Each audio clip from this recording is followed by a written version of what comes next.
कान्तिपुर समाचारमा स्वागत छ। सुरु गरौं अहिलेका मुख्य समाचारबाट। प्रदेश 1 का मुख्यमन्त्री राई विरुद्ध पनि अविश्वास प्रस्ताव। नेकपाकै दाहाल खेमाका 37 सांसदको हस्ताक्षर। राई भन्छन् प्रस्तावको डटेर सामना गर्छु। नेकपाको विभाजनमा चीनको चासो। चिनिया कम्युनिस्ट पार्टीको प्रतिनिधि मण्डल काठमाडौँमा। राष्ट्रपतिसँग भेटवार्ता। प्रधानमन्त्री सहित नेकपा शीर्ष नेतासँग छलफल गर्ने। कार्यकर्ता आकर्षित गर्न ओली र दाहाल दुवै खेमाको देश दौडाहा। आफू चोखो देखिन पार्टी विभाजनको दोष एक अर्कालाई थोपर्दै। युरोपेली संघका 27 मुलुकमा कोरोना भाइरस विरुद्धको खोप अभियान सुरु। 44.5 करोड नागरिकका लागि 2 अर्ब डोज सुरक्षित। र एपीएफ र लुम्बिनी प्रधानमन्त्री कप राष्ट्रिय महिला क्रिकेटको सेमिफाइनलमा एपीएफले प्रदेश 2 र लुम्बिनीले कर्णालीलाई हरायो।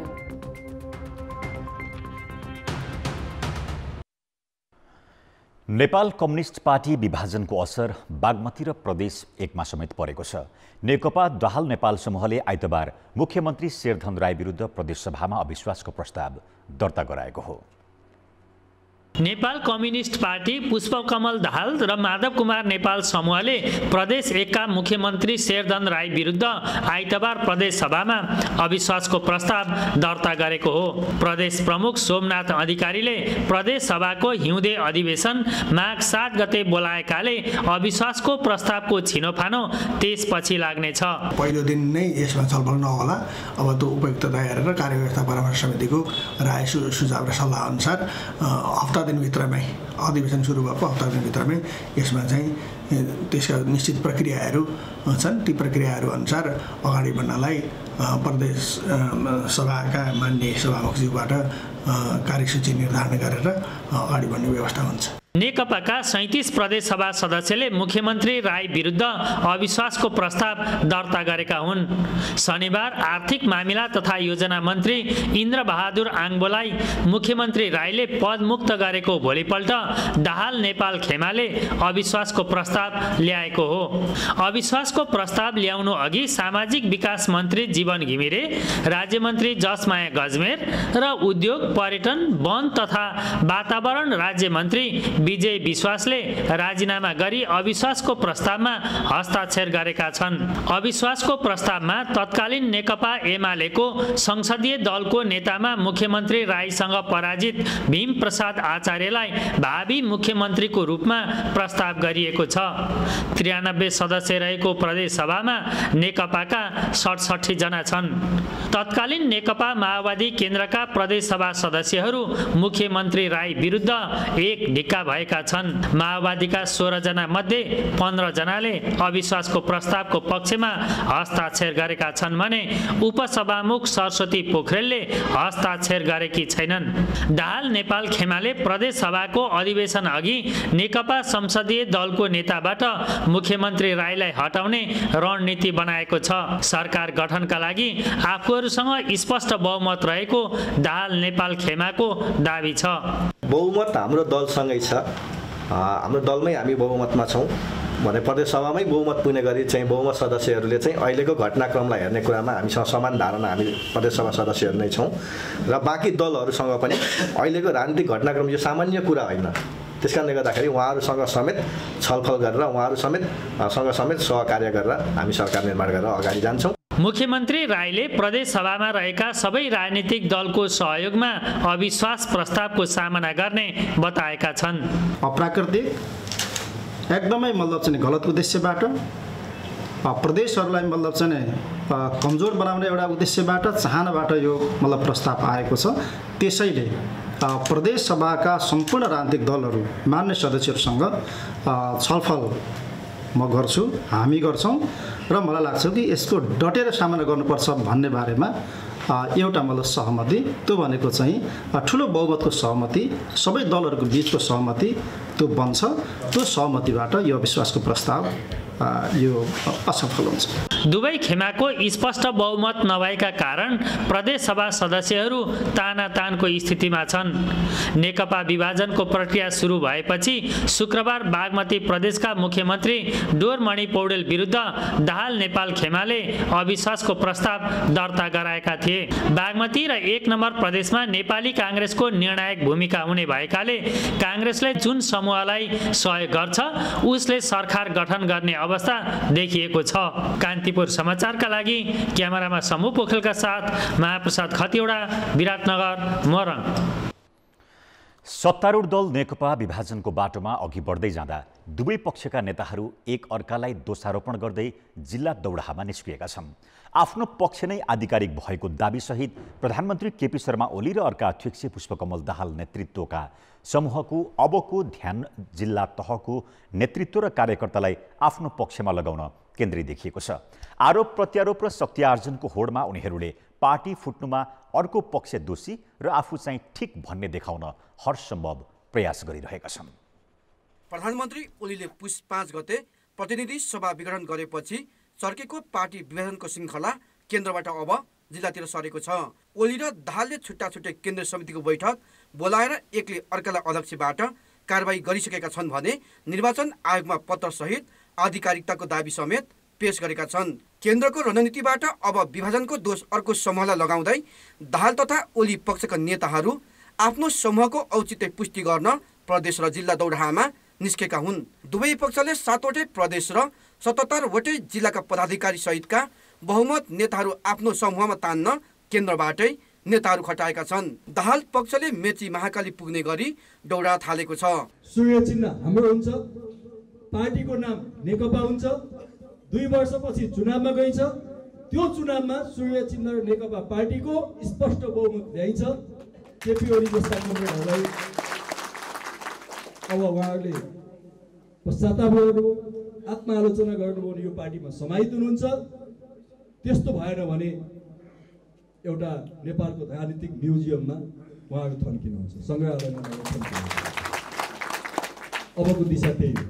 ओली पक्षले त झन्डै 2/3 सदस्य थपेर महाधिवेशन आयोजक समिति नै घोषणा गरेको छ। त्यस यता 7वटै प्रदेश स्तरीय युवा विद्यार्थीहरूको भेला गरेर केही जिल्लाका पार्टी कार्यालय नै नियन्त्रणमा लिइसकेको छ। यस खेमाले काठमाडौँमा 7वटै प्रदेशका केन्द्रीय सदस्यहरूलाई प्रशिक्षण दिएर जिल्ला खटाउँदैछ। हामीले 7वटा प्रदेशका पुराना र नवनियुक्त केन्द्रीय कमिटीका सदस्यहरूलाई हामीले ओरिएन्टेसन क्लास 7 प्रदेशको काठमाडौँमा सम्पन्न गऱ्यौँ बैठकका दौरानमा।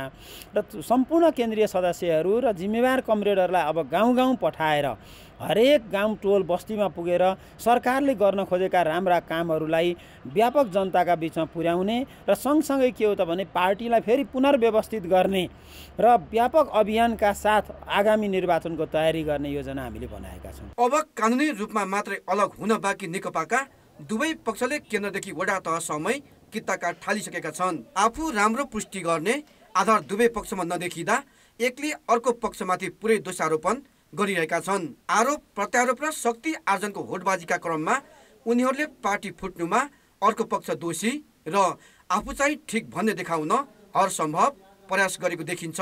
कान्तिपुर समाचारका लागि जिल्ला सहकर्मीहरूका साथ क्यामेरामा पशुपति बुढाथोकी र दशरथ राई, काठमाडौँ। प्रतिनिधि सभा विघटनको विरोधमा जनता समाजवादी पार्टी जसपाले आज काठमाडौँमा प्रदर्शन गरेको छ। जसपाले रत्नपार्क, बागबजार, पुतली सडक, भ्रिकुटी मण्डप, भद्रकाली लगायत स्थानमा जुलुस प्रदर्शन गरेको हो। प्रदर्शनमा जसपाका शीर्ष नेता पनि सहभागी थिए। प्रतिनिधि सभा विघटन असंवैधानिक, अलोकतान्त्रिक र प्रतिगामी कदम भएकाले विरोधमा उत्रिएको जसपाले बताएको छ। जुलुसपछि रत्नपार्कमा आयोजित सभामा पार्टीका संघीय परिषद अध्यक्ष बाबुराम भट्टराई र अध्यक्ष उपेन्द्र यादवले प्रतिनिधि सभा पुनर्स्थापनामा जोड दिँदै त्यसका लागि आन्दोलनलाई निरन्तरता दिने बताए। उनीहरूले प्रमुख प्रतिपक्ष नेपाली कांग्रेसलाई चुनावबाट पहिलो दल बन्ने सपना देख्ने भन्दा विघटनको विरोधमा मिलेर आन्दोलनमा उत्रिन आग्रह गरे। ढिलै भए पनि मुक्त हुनुभएका प्रचण्ड माधव नेपालीहरूको जुन समूह छ उहाँहरूलाई पनि कुनै ढुलमुल नगरिकन कित्ताकाट गर्नुहोस्। अहिले पनि केपी ओलीजी आउनुभयो भने मिलेर जान सकिन्छ भनी गिडीराट गरिरहनु भएको। उनले केपीओले गोदेका गोदै छन्, ठोकेका ठोकै छन्, खड्ग प्रसादले खड्ग प्रहार गरेका गरै छन्। अनि उहाँहरूले लु आउनुहोस् मिल्न भनिरहनु भएको छ। अब तपाईँहरूको टाउकामा मात्रै खड्ग हान्नु बाँकी छ, के बोलाउनुहुन्छ तपाईँहरूले? संसद विघटन गर्ने अधिकार अहिलेको सरकारलाई छैन, संविधानले दिएकै छैन। संविधानले दिँदै नदिएको अधिकार प्रयोग गरेर उहाँले जुन संसद या प्रतिसभा विघटन गर्नुभयो यो असंवैधानिक हो। र दोस्रो कुरा के हो भन्दाखेरि यो लोकतन्त्रको भावनाको विपरीत छ।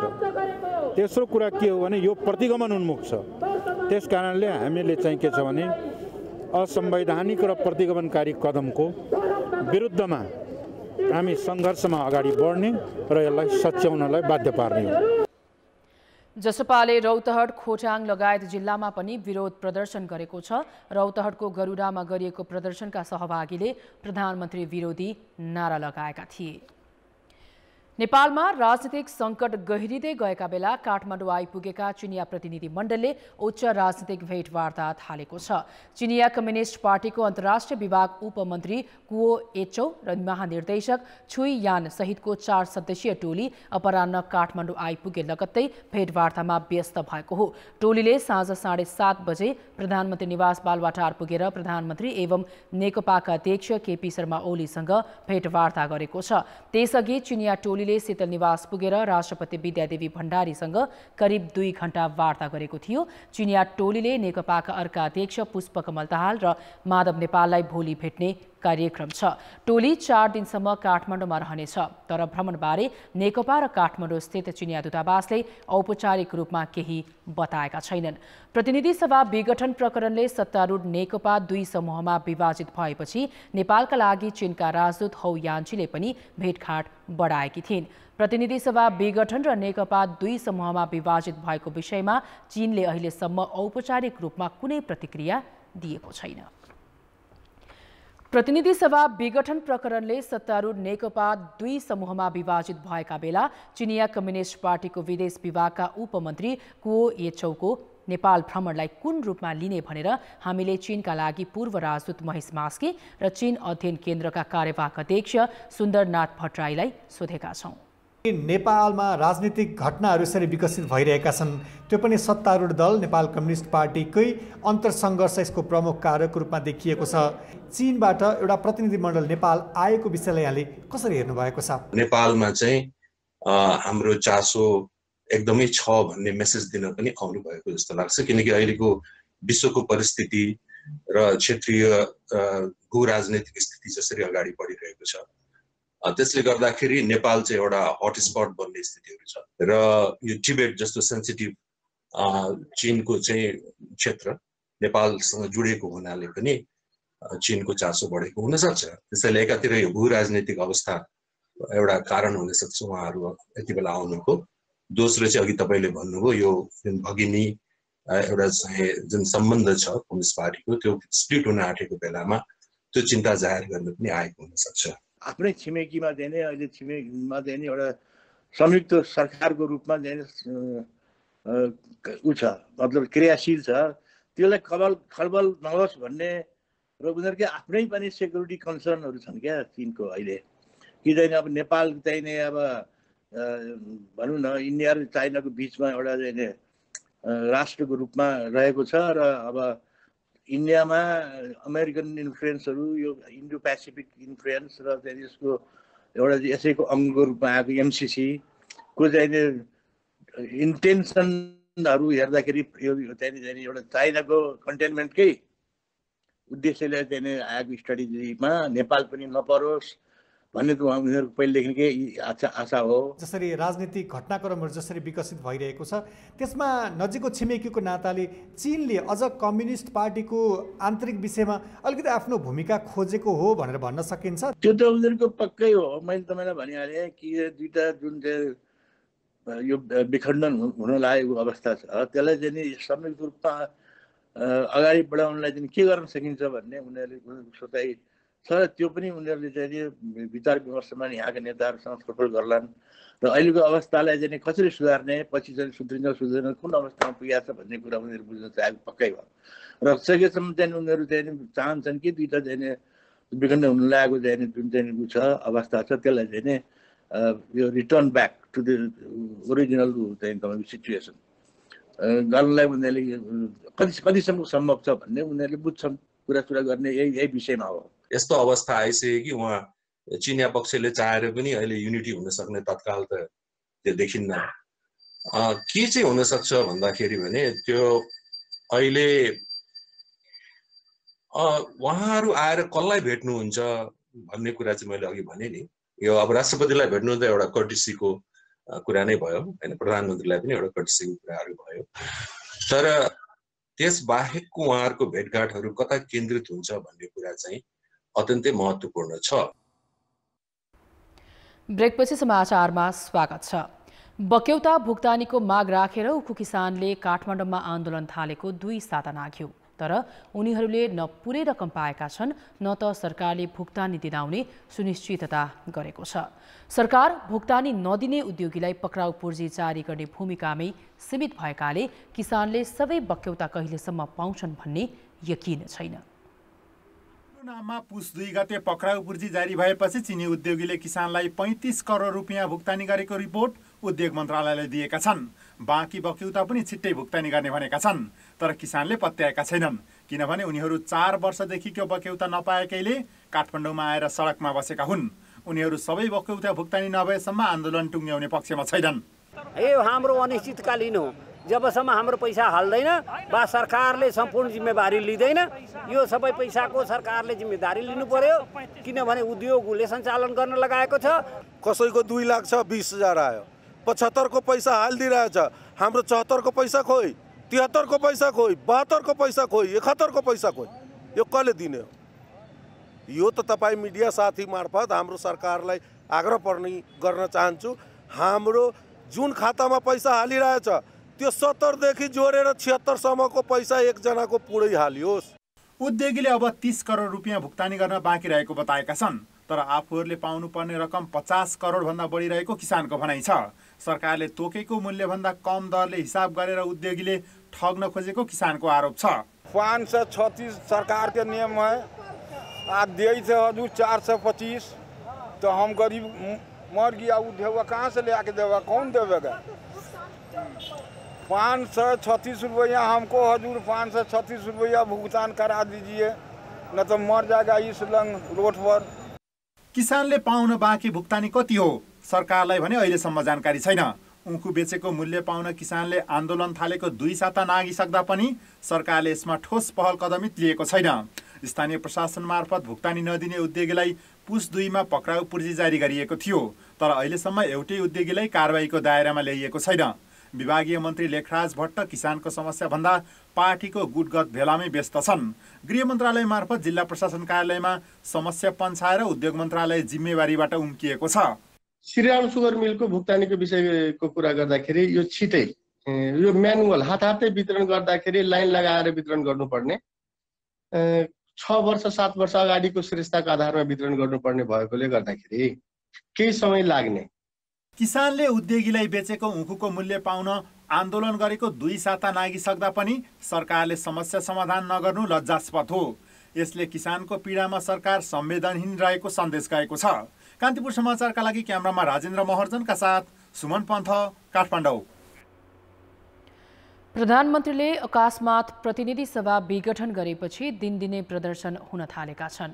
सत्तारूढ नेकपाकै दाहाल समूह, विपक्षी दल र नागरिक समाज सडकमा देखिन थालेका छन्। राजनीतिक दाउपेचले सृजना गरेको परिस्थितिले शान्ति सुरक्षा बहाली चुनौतीपूर्ण बन्ने देखिएको छ। यस सम्बन्धी समाचार हामी केही बेरमा प्रसारण गर्नेछौँ। अब अर्को प्रसङ्ग, राष्ट्रपति विद्यादेवी भण्डारीले पुस 17 गतेका लागि राष्ट्रिय सभाको अधिवेशन आह्वान गरेकी छन्। राष्ट्रिय सभाको अधिवेशन पुस 17 गते साँझ 4 बजे संसद भवनमा बोलाइएको सूचना राष्ट्रपति कार्यालयले जारी गरेको छ। मन्त्री परिषदको शुक्रबार बसेको बैठकले राष्ट्रिय सभाको अधिवेशन सिफारिसको निर्णय गरेको थियो। राष्ट्रपतिको आह्वान लगत्तै संसद सचिवालयले बैठकमा उपस्थित हुन राष्ट्रिय सभाका सदस्यलाई सूचित गरेको छ। प्रतिनिधि सभा भने प्रधानमन्त्रीले पुस 5 गते विघटन गरेका थिए। सुदूरपश्चिम प्रदेशका विभिन्न जिल्लामा कोरोना भाइरसको संक्रमण समुदायमा देखिने क्रम बढेपछि लामो समयपछि खोलिएका विद्यालय फेरि धमाधम बन्द गरिँदैछन्। शैक्षिक क्षेत्र खुलेसँगै शिक्षक विद्यार्थीमा कोरोना संक्रमण देखिएपछि कञ्चनपुरका 2वटा स्थानीय तहमा लकडाउन नै गरिएको छ। कोरोना महामारीका कारण कञ्चनपुरमा चैत महिनादेखि बन्द रहेका शिक्षण संस्था 3 साता अघि खुलेका थिए। कोरोना संक्रमण बढ्न थालेपछि अहिले फेरि धमाधम ती विद्यालय बन्द गरिँदैछन्। स्वास्थ्यकर्मी, जनप्रतिनिधि लगायत शिक्षक र विद्यार्थी समेत संक्रमित हुन थालेपछि कञ्चनपुरको महाकाली र बेलौरी नगरपालिकामा लकडाउन घोषणा गरिएको छ। यदि नगरपालिकाले ध्यान दिँदैन भने भोलि यसले अझै ठुलो रूप लिदियो अथवा कसैको जाने अवस्था आयो भनेपछि त नगरपालिकाको ठुलो लापरवाही जस्तो देखिन्छ। त्यो भएको हुनाले पनि हामीले कम्तीमा पनि 1 हप्ता चाहिँ बन्द गरेर हेरौँ त भनेर 1 हप्ताको लागि चाहिँ हामीले एउटा मापदण्डहरू बनाएर लकडाउन गर्ने भनेर चाहिँ त्यसरी निर्णय भएको हो। भीमदत्त नगरपालिकाका 4वटा विद्यालयका शिक्षकमा कोरोना संक्रमण देखिएपछि पौष 5 गतेदेखि सबै शिक्षण संस्था बन्द गरिएका छन्। स्वास्थ्य सुरक्षाका मापदण्ड पालना नगरी विद्यालय सञ्चालन गरेकै कारण कोरोना संक्रमण बढेको स्थानीयको भनाइ छ। बढ्दै गएपछि त्रासै हुने हो। संक्रमण कम भएको बेला यो स्कुलहरू चालु गरिदिए, त्यही कारणले भयो कि। सुदूरपश्चिमका पहाडी जिल्ला बझाङ, बाजुरा र अछाममा पनि कोरोना संक्रमण बढेपछि विद्यालय बन्द गरिएका छन्। सुदूरपश्चिममा कोरोना भाइरसको परीक्षण कम भइरहेका बेला संक्रमण दर बढ्दै गएको छ। कोभिड-19 को संक्रमण समुदायमा पुगेका बेला स्वास्थ्य सावधानी अपनाएर सुरक्षित बन्नुपर्ने अवस्थामा सहर बजारमा झनै भिडभाड बढ्दै गएको छ। कान्तिपुर समाचारका लागि क्यामेरामा चिरायु थापाका साथ तेजसिंह मुस्कान, महेन्द्रनगर, कञ्चनपुर। कोरोना भाइरसका कारण पछिल्लो 24 घण्टामा थप 6 जनाको मृत्यु भएको छ। नेपालमा कोरोना भाइरसका कारण मृत्यु हुनेको संख्या 1825 पुगेको छ। पछिल्लो 24 घण्टामा 3828 नमुना परीक्षण गर्दा 481 जनामा संक्रमण देखिएको हो। अहिलेसम्म संक्रमित 2,58,181 मध्ये 2,49,800 संक्रमण मुक्त भएका छन्। संक्रमण मुक्त हुनेको सूचीमा आज 731 जना थपिएका छन्। 8,500 सक्रिय संक्रमित मध्ये 3,077 जना घरमै छन् भने 235 जना आइसियु र 53 जना भेन्टिलेटरमा उपचाररत छन्।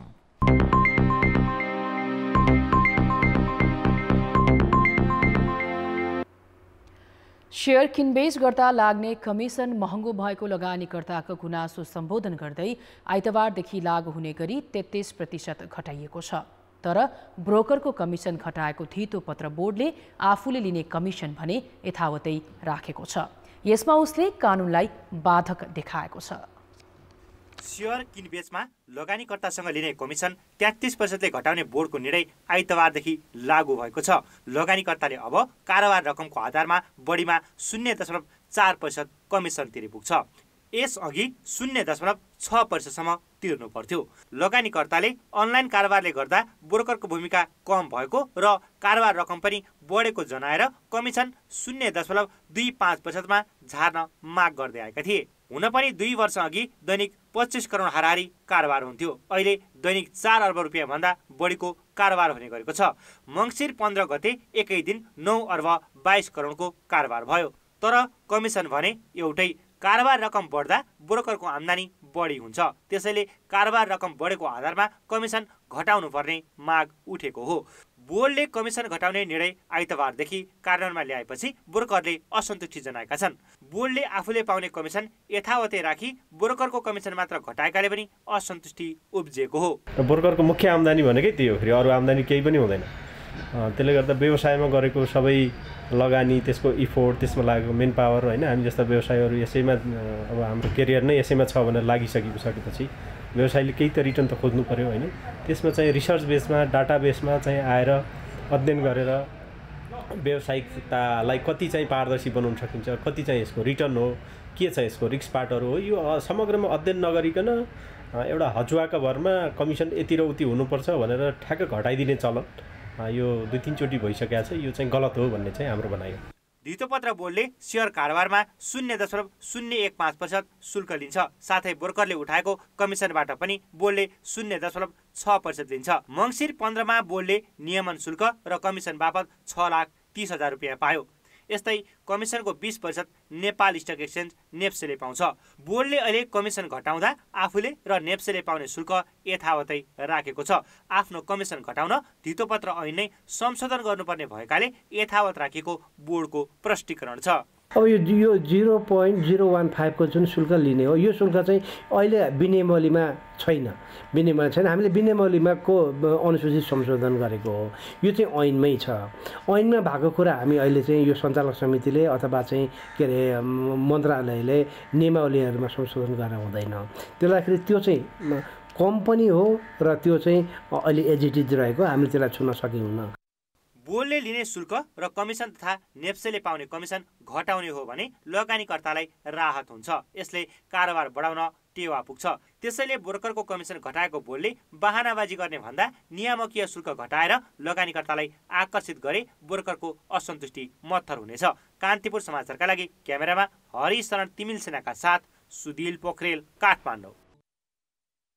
प्रधानमन्त्रीले अकस्मात प्रतिनिधि सभा विघटन गरेपछि दिनदिनै प्रदर्शन हुन थालेका छन्। सत्तारूढ नेकपाकै दाहाल समूह, विपक्षी दल र नागरिक समाज सडकमा देखिन थालेका छन्। राजनैतिक दाउपेचले सृजना गरेको परिस्थितिले शान्ति सुरक्षा बहाली चुनौतीपूर्ण बन्ने देखिएको छ। प्रतिनिधि सभा विघटनको विरोधमा शुक्रबार 3 पूर्व प्रधानमन्त्री सडकमा उत्रिए। उनीहरू तीनैजना सत्तारूढ नेकपाकै नेता हुन्। 3 पूर्व प्रधानमन्त्री सडकमा पलेटी कसेर बसेपछि सबैभन्दा चटारो सुरक्षाकर्मीलाई भयो। एकातिर पूर्व प्रधानमन्त्रीहरूको सुरक्षा, अर्कोतिर उनीहरूसँगै प्रदर्शनमा उत्रिएका कार्यकर्ताले निम्त्याउन सक्ने दुर्घटनाले सुरक्षा संयन्त्र हैरानीमा परेको थियो। त्यति मात्रै होइन, दुई समूहमा विभाजित नेकपाका कार्यकर्ता बीच पार्टी कार्यालयमा पकड जमाउन झडप नै हुन थालेको छ। त्यसैले सुरक्षा निकायको ध्यान अब त्यतातिर मोडिएको छ। कुनै दुईटा पक्षबीच अब कार्यक्रम गर्ने सिलसिलामा मुठभेडमा जुन कुरा हुन सक्ने सम्भावना नहोला भन्न सकिँदैन। त्यसको लागि हामीले एउटा आफ्नो योजना बनाएर त्यस्तो अवस्था सिर्जना नहोस् भन्नको लागि हामी प्रिपेयर छौँ। र खास गरी अब यसमा के छ भने अब न्यूनतम कुनै पनि त्यस्तो स्थिति आएको अवस्थामा चाहिँ हामी प्रहरीले पूर्ण रूपमा संयमता अपनाएर काम गर्ने भन्ने मातहत सबैलाई मैले निर्देशन दिएको छु। आन्दोलनमा नेत्रविक्रम चन्द नेतृत्वको समूह र पूर्व राजावादीको घुसपैठ पनि हुन सक्ने आशंकाहरू अनुसार नेपाल प्रहरी, सशस्त्र प्रहरी बल र राष्ट्रिय अनुसन्धान विभागले रणनीति बनाएका छन्। गृह मन्त्रालयले शान्ति सुरक्षामा प्रभाव पार्न सक्ने ठानेर सबै जिल्लाका प्रमुख जिल्लाधिकारी र सुरक्षा प्रमुखलाई जिल्ला नछाड्न निर्देशन दिइसकेको छ। कर्मचारीले, प्रशासनले, प्रहरीले, सुरक्षा निकायले पक्ष विपक्ष भन्ने त कुरै भएन नि। त्यो त राज्यको हिसाबले, राज्यको शान्ति सुरक्षा बहाल गर्ने हिसाबले हैन, समाजमा शान्ति कायम गर्ने हिसाबले परिचालित हुने हो। त्यसमा अरू दायमै हुँदैन। त्यसैले अब विरोध प्रदर्शनहरू शान्तिपूर्ण र व्यवस्थित होस्, मर्यादित होस् भन्ने कुरा हो हाम्रो हैन। र यसले चाहिँ बढी भिडभाडले चाहिँ निम्त्याउन सक्ने जोखिमहरूका सम्बन्धमा आयोजक पक्ष पनि जिम्मेवार हुनुपर्छ। आयोजक पक्षले पनि त्यसलाई चाहिँ दिनुपर्छ र सुरक्षा निकायले पनि अब आफ्नो जिम्मेवारीलाई एकदमै व्यावसायिकतापूर्वक चाहिँ पालना गर्नुपर्छ, पुरा गर्नुपर्छ भन्ने कुरा हो। सडक प्रदर्शनमा घुसपैठ गरेर दुर्घटना निम्त्याउने गरेको विगतका घटनाहरू छन्। त्यसैले सुरक्षा निकाय यतिखेर थप चनाखो हुनुपर्ने देखिएको छ। कान्तिपुर समाचारका लागि क्यामेरामा विनोद कोजुका साथमा रमेश धमला, काठमाडौँ। सहरी योजना बनाउने जनशक्ति विकासका लागि त्रिभुवन विश्वविद्यालयले इन्जिनियरिङतर्फ नयाँ विषय पठन पाठनको तयारी थालेको छ। इन्जिनियरिङ अध्ययन संस्थानले स्नातक तहमा नेपालमै पहिलोपटक सहरी योजना र खानी सम्बन्धी विषयमा पठन पाठन सुरु गर्ने तयारी गरेको हो। नेपालमा अहिले 6 महानगर, 11 उपमहानगर र 276 नगरपालिका छन्। ती नगरपालिकामा सहरी योजना बनाउने पर्याप्त प्राविधिक जनशक्ति छैनन्। दक्ष जनशक्ति अभाव महसुस गरी त्रिभुवन विश्वविद्यालयले सरकारकै आग्रहमा नयाँ विषयमा पठन पाठन गराउन लागेको हो। जस अनुसार पुल्चोक इन्जिनियरिङ क्याम्पसमा ब्याचलर इन प्लानिङ र मेथड इन मेथोलोजी अर्को शैक्षिक सत्रबाट पढाउने तयारी छ। अहिले चाहिँ हामी ब्याचलर लेभलको विज्ञहरू नै इन्जिनियरको रूपमा चाहिँ कामहरू त्यहाँ धेरै जसो सिभिल इन्जिनियर, आर्किटेक्टहरू नै काम गरिरहेका छन्। 293 मा कतिपय नगरपालिकामा इन्जिनियर नै छैन, तर उहाँलाई चाहिने चाहिँ ब्याचलर इन प्लानिङ सम्बन्धीको इन्जिनियर हो। त्यो उहाँ ठ्याक्कै चाहिँ नगरपालिकाहरूसँग मिल्ने खालि चाहिँ इन्जिनियरहरू विज्ञहरू तयार गर्नको लागि हामीले त्यो कार्यक्रम चाहिँ सुरु गर्न लागेको। नेपालका विभिन्न स्थानमा खानीको भण्डारण रहेकाले खानी विभागको आग्रहमा त्रिभुवन विश्वविद्यालयले मेटल एन्ड मेटोलोजी विषय पढाउने भएको हो। ती दुवै विषयको पठन पाठनका लागि अहिले विज्ञहरूले पाठ्यक्रम बनाइरहेका छन्। सरकारलाई कस्ता कस्ता कर्मचारीहरूको आवश्यकता पर्छ, कस्ता सिप भएका कर्मचारीहरूको आवश्यकता पर्छ, त्यसैले हामी अहिले कन्ज्युमरतिर गइरहेका छौँ र कन्ज्युमरले जे चिजहरूको माग बढी गर्छ विश्वविद्यालय भोलिका दिनमा गएर त्यतातिर डाइभर्ट गर्छ। राष्ट्र निर्माणमा चाहिने र राष्ट्रको पहिचानलाई समृद्ध बनाउने खालका कार्यक्रमहरू पनि हामीले सञ्चालन गर्नु आवश्यकता छ, त्यो हाम्रो बाध्यता छ। फुलचोक इन्जिनियरिङ क्याम्पसमा पठन पाठनको तयारी गरिएका दुवै विषय नेपालमा कुनै पनि विश्वविद्यालयमा पढाइ नहुने भएकाले विद्यार्थीले विदेश जानुपर्ने बाध्यता छ। भारतमा यी विषय अध्ययन गर्न 25 लाख रुपियाँभन्दा बढी खर्च हुन्छ। अमेरिका, अस्ट्रेलिया र युरोपमा झन् धेरै लाग्छ। 4 वर्षे कोर्स 5 लाख रुपियाँमै पढाउने त्रिभुवन विश्वविद्यालयको तयारी छ। कान्तिपुर समाचारका लागि क्यामेरामा सञ्जय लुइटेल र रूपक कोइरालाका साथ नारायण किलम्बु, काठमाडौँ। अब जनमतको अन्तिम परिणाम। जनमतमा हिजो हाम्रो प्रश्न थियो, स्वदेशी दुग्ध उत्पादनले किन बजार लिन नसकेको होला? ए, विविधीकरणको अभाव, बी, प्रोत्साहनमा कमी र सी, गुणस्तरमा ध्यान नदिएकाले। जनमतको अन्तिम परिणाम यस्तो छ, ए, विविधीकरणको अभावमा 30%, बी, प्रोत्साहनमा कमीमा 33% र सी, गुणस्तरमा ध्यान नदिएकालेमा 37% मत प्राप्त भएको छ। अब जनमतमा आजको प्रश्न। जनमत 2 सातादेखि आन्दोलन गर्दा पनि किसानले उखु बक्यौता नपाउनुलाई के भन्नुहुन्छ? ए, उद्योगीको अटेरी, बी, सरकारको लाचारी र सी, किसानका कुरा कसले सुन्ने? जनमतको अन्तिम परिणाम भोलि बेलुकी 8 बजेको कान्तिपुर समाचारमा प्रसारण गर्नेछौँ। कृपया NEWS news space ABYC type गरी 34001 मा SMS गरी आफ्नो मत व्यक्त गर्नुहोला। अब जनताको आवाज। हामीले पाल्पामा सोधेका छौँ, राजनीतिक दलहरू देश र जनताप्रति जिम्मेवार बन्न नसक्नुको कारण के होला? जनताको आवाज। नेताहरू कुर्सी र सत्ताको पछाडि मात्रै दौडिरहेको अवस्था छ, त्यसकारण हामी आम नेपाली जनताले दुःख पाइरहेका छौँ। सत्ता मोह, कुर्सी मोह र आफ्नो मान्छे मात्रै, आफ्नो पछाडिको मान्छेलाई मात्रै व्यवस्था गर्नमा उनीहरू तल्लीन रहे। धेरै आकाङ्क्षा भएको र पारिवारिक आकाङ्क्षा भएको कारणले गर्दा राष्ट्रप्रति माया छैन।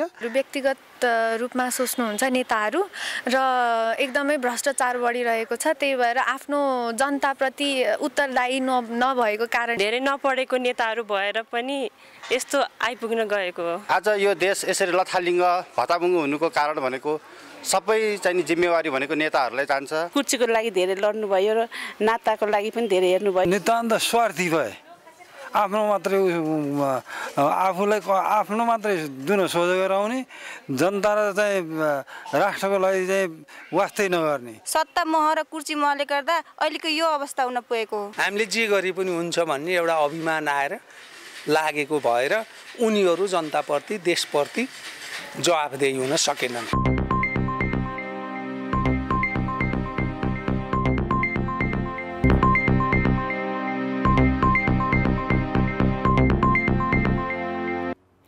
नमस्कार, कान्तिपुर खेलकुद समाचारमा स्वागत छ। विभागीय टिम APF लगातार दोस्रो जितपछि प्रधानमन्त्री कप महिला क्रिकेट प्रतियोगिताको सेमिफाइनलमा प्रवेश गरेको छ। उसले समूह चरणको दोस्रो खेलमा प्रदेश 2 लाई 8 विकेटले हरायो। लमैस्थित मैदानमा आज टस जितेर पहिले ब्याटिङ गरेको प्रदेश 2 ले निर्धारित 20 ओभरमा 8 विकेट गुमाई 72 रन बनायो। उसका लागि 2 खेलाडीले मात्र दोहोरो अङ्क जोड्न सके। शोभा आलेले 13 र अनुराधा चौधरीले 18 रन बनाए। बाँकी खेलाडी क्रिजमा टिक्न सकेनन्। एकपछि अर्को गरी कम रनमै बाहिरिन पुग्यो। सीताराम मगरले 2 तथा रेखा रावल, करुणा भण्डारी, ईश्वरी विष्ट र राजमती ऐरीले 1-1 विकेट लिए। 73 रनको लक्ष्य पछ्याएको APFले 13 ओभर 1 बलमा 2 विकेटको नोक्सानीमा पुरा गर्यो। उसको जितमा ज्योति पाण्डेले 30 तथा कप्तान सीता राणा मगरले 18 रन बनाए। प्रदेश 2 ले 18 अतिरिक्त रन दिएको थियो। जितपछि एपीएफ रनरेटका आधारमा लुम्बिनीलाई पछि पारी समूह एबाट सेमिफाइनलमा प्रवेश गरेको हो। यस्तै अर्को खेलमा लुम्बिनी प्रदेश लगातार दोस्रो जित निकालेर सेमिफाइनलमा प्रवेश गरेको छ। दाङको लमई स्थित मैदानमा लुम्बिनीले आज कर्णालीलाई 9 विकेटले हरायो। मौसमका कारण 13 ओभरमा झारिएको खेलमा पहिले ब्याटिङ गरेको कर्णालीले 6 विकेट गुमाएर 34 रन मात्र बनायो। पहिलो खेलमा जस्तै कर्णालीका कुनै खेलाडीले पनि आज समेत दोहोरो रन बनाउन सकेन। कर्णालीलाई कम स्कोरमा समेट्ने क्रममा नेरी थापाले 2 तथा सरिता मगर र गीता गोसाईले 1 विकेट लिए। 35 रनको लक्ष्य लुम्बिनीले 1 विकेट गुमाएर पुरा गर्यो। ओपनर गीता गोसाई अन्जु गुरुङको बलमा 4 रनमा बाहिरिन् भने नेरी थापा 9 र सरस्वती मगर 3 रनमा अभिजित रहे। लुम्बिनीले 20 अतिरिक्त रन पाएको थियो।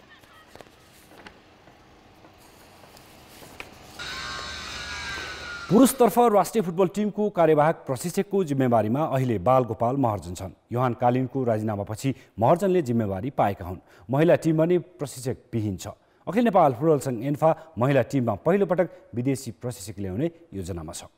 विदेशी प्रशिक्षकको नियुक्ति चाहिँ कहिले हुन्छ त? चैत दोस्रो साता स्विडेन गएका प्रशिक्षक योहान कालिन कोरोना महामारीले उडान नभएपछि नेपाल आउन सकेनन्। त्यसैले उनले कार्तिक 1 देखि लागू हुने गरी राजीनामा पठाए। एन्फाले मङ्सिर 25 मा उनको राजीनामा स्वीकृत गरी बालगोपाल महर्जनलाई कार्यवाहक प्रशिक्षक नियुक्त गर्यो। त्यसअघि उनले बङ्गलादेश विरुद्धका 2 मैत्रीपूर्ण खेलमा प्रशिक्षकको रूपमा काम गरे। महर्जनले प्रशिक्षकमा कहिलेसम्म निरन्तरता पाउँछन् टुङ्गो छैन, किनभने एन्फाको प्राथमिकता विदेशी प्रशिक्षकमै छ। महिला टिम भने हरि खड्काले छोडेपछि प्रशिक्षक विहीन छ। खेलाडीका लागि नेपाली भन्दा विदेशी प्रशिक्षक नै उपयुक्त हुने एन्फाको निष्कर्ष छ। त्यसैले उसले महिला टिमका लागि पहिलो पटक विदेशी प्रशिक्षक ल्याउने योजना बनाएको हो। केटाहरूको पनि विदेशी टिमहरू भयो भने चाहिँ अलिकति यो चाहिँ राम्रो हुन्छ कि भन्ने उनीहरूको पनि धारणा होइन। उनीहरूले पहिलादेखि नै अब समानताको र हाम्रो कोच पनि राम्रो भइदिए राम्रो हुन्थ्यो, विदेशी कोच भयो भने चाहिँ अझ हामीले चाहिँ राम्रो अझै सिक्नु पाइन्थ्यो कि भन्ने उनीहरूको भर्सनलाई नै अगाडि लिएर हामी अगाडि बढ्यौँ। तत्कालका लागि भने एन्फामै आबद्ध अस्ट्रेलियाका ग्यारी फिलिप्स र जापानका नोरियो सुकितातेबाट काम चलाउने योजना छ। सुकिताते एन्फामा क्षेत्रीय टेक्निकल सेन्टर निर्देशक र फिलिप्स टेक्निकल निर्देशकका रूपमा कार्यरत छन्। कोभिड-19 का कारण उनीहरू यतिखेर भने नेपालमा छैनन्। विदेशी प्रशिक्षक प्राथमिकतामा भए पनि अहिले धेरै विकल्पमा जान सक्ने स्थिति नरहेको भन्दै एन्फा प्रशिक्षक नियुक्तिमा हतारिएको भने छैन। विदेशी प्रशिक्षक भयो भनेदेखि त अब हाम्रै टेक्निकल डाइरेक्टर मात्रै हुनसक्छ। मैले अब पुरुष राष्ट्रिय टिमका लागि ग्यारी फिलिप्स मात्रै होइन। त अब उसले यहाँ आइसकेपछि अब हाम्रो टिम हेरिसकेपछि उसको अब हाम्रो टेक्निकल मान्छेहरूले उसँग डिल गरिसकेपछि मात्रै यो हामी चाहिँ फाइनल गर्न सक्छौँ। त्यति बेलासम्म चाहिँ अब हाम्रो बालगोपालजीले नै अब राष्ट्रिय टिम चाहिँ हेरिराख्नु भएको छ, किनभने उहाँको पर्फर्मेन्स पनि अब हामीलाई सन्तोषजनक नै छ होइन। खेलाडीहरूमा उहाँले राख्ने डिसिप्लिन पनि हामीले सन्तोषजनक नै भएको हुँदाखेरि अब त्यो बराबरको चान्सेस छ। अहिले हामीले ग्यारी फिलिप्सलाई दिन्छौँ अथवा बालगोपाललाई दिन्छौँ भन्ने कुरो त्यो चाहिँ अब टेक्निकल कमिटीसँग गहन छलफलपछि मात्रै हामीले चाहिँ भन्न सक्छौँ। पुरुषतर्फ नेपाली टिम 2 महिनापछि घरेलु मैदानमा हुने विश्वकप छनौट खेलको तयारीमा छ। तर महिलातर्फ तत्काल कुनै अन्तर्राष्ट्रिय प्रतियोगिता तय भएको छैन। कान्तिपुर समाचारका लागि क्यामेरामा विनोद कोजुका साथ खेलकुद ब्युरोको रिपोर्ट। कान्तिपुर खेलकुद समाचार अहिले यति नै। धन्यवाद रोशन। अब मौसम सम्बन्धी जानकारी।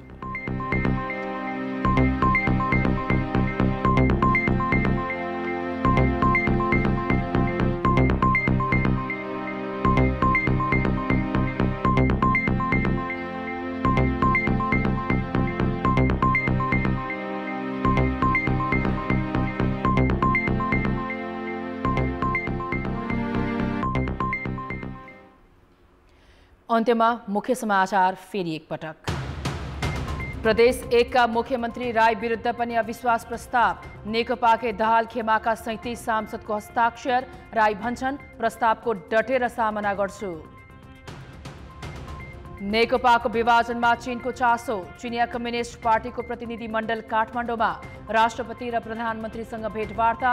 नेकपा शीर्ष नेतासँग छलफल गर्ने। कार्यकर्ता आकर्षित गर्न ओली र दाहाल दुवै खेमाको देश दौडाहा, आफू चोखो देखिन पार्टी विभाजनको दोष एकअर्कालाई थोपर्दै। युरोपेली संघका 27 मुलुकमा कोरोना भाइरस विरुद्धको खोप अभियान सुरु, 44.5 करोड नागरिकका लागि 2 अर्ब डोज सुरक्षित। र एपीएफ र लुम्बिनी प्रधानमन्त्री कप राष्ट्रिय महिला क्रिकेटको सेमिफाइनलमा एपीएफले प्रदेश 2 र लुम्बिनीले कर्णालीलाई हरायो।